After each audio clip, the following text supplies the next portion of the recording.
Hi again. So in this video we'll see how to change all the line breaks to semicolon in our Excel data.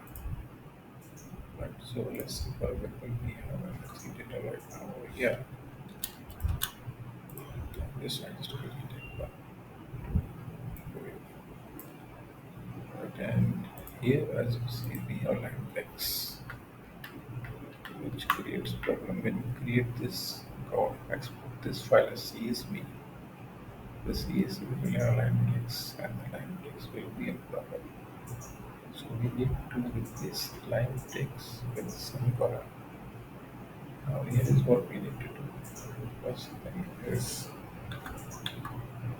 we need to find a select and we need to find enter this.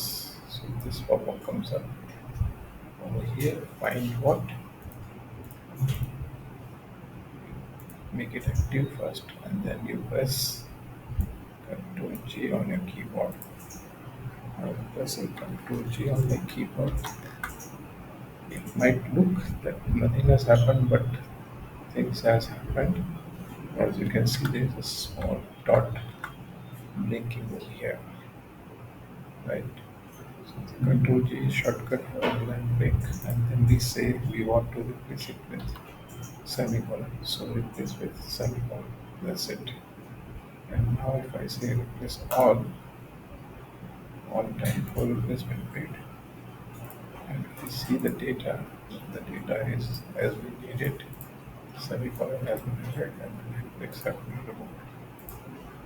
So this is how we change line break to semicolon. Hope it helps. Thanks for watching.